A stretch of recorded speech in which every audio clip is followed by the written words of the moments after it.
The Vexcar invasion fleet emerged from hyperspace with calculated precision, 200 warships strong. Supreme Commander Draztul watched Earth grow larger on the view screen, his four eyes narrowing with anticipation.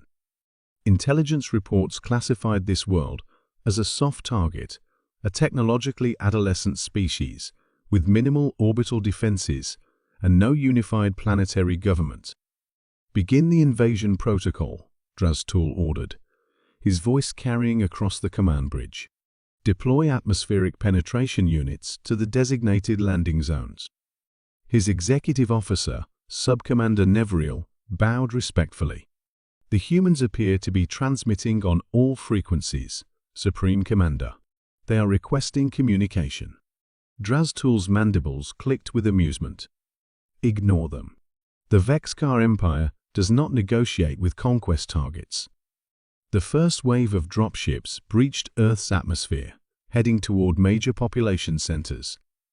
Draztul had conquered 17 worlds this cycle alone. Earth would be 18. On the planet below, General Maya Chen watched the alien dropships on radar as they descended toward major cities worldwide. The Emergency United Earth Defense Council had convened virtually just minutes after the alien fleet appeared. "They're refusing all communication attempts," she informed the assembled world leaders.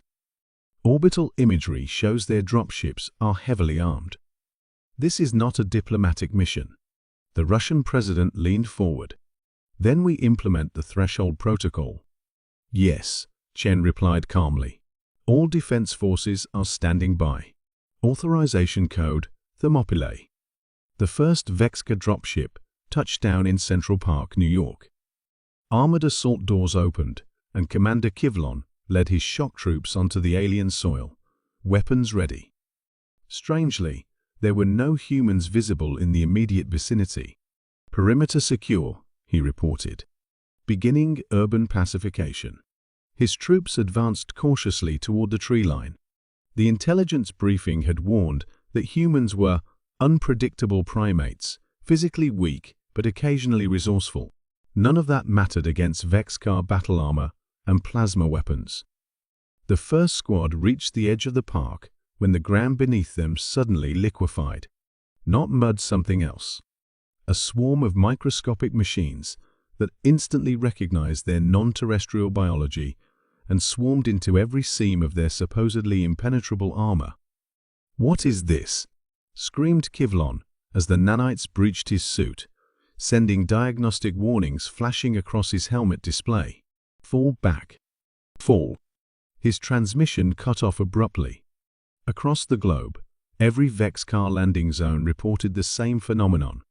Different delivery methods, sometimes water, sometimes air, sometimes appearing to be solid ground, but always the same result: silent, efficient neutralization by microscopic machines that seemed specifically programmed to target their biology and technology.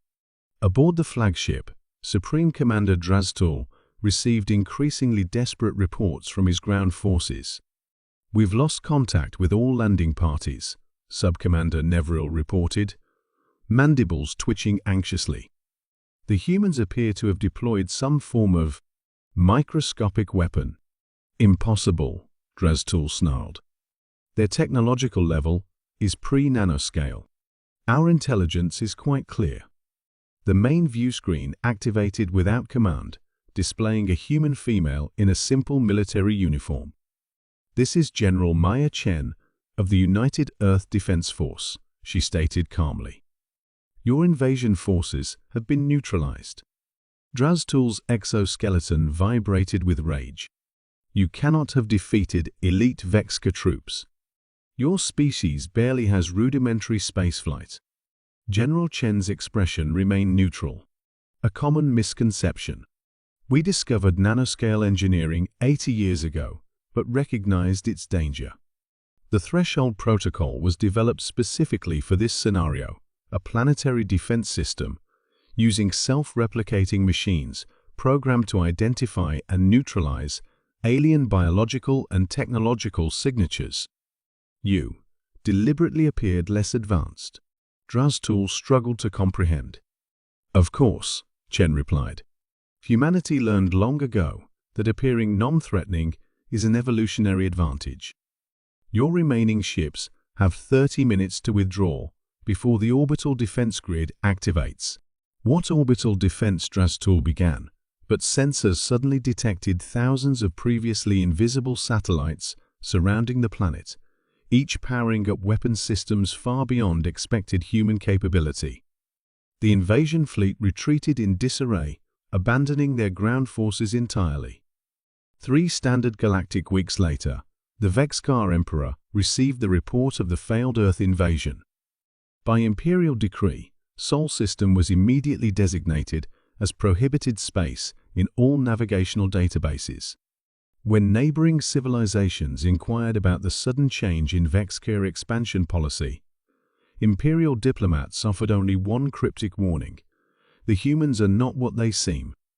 On Earth, the Defense Council quietly returned to their separate nations, the Threshold Protocol once again dormant but vigilant. The general public remained largely unaware that an alien invasion had even occurred, with most unusual sightings attributed to military exercises and weather phenomena. Just as planned,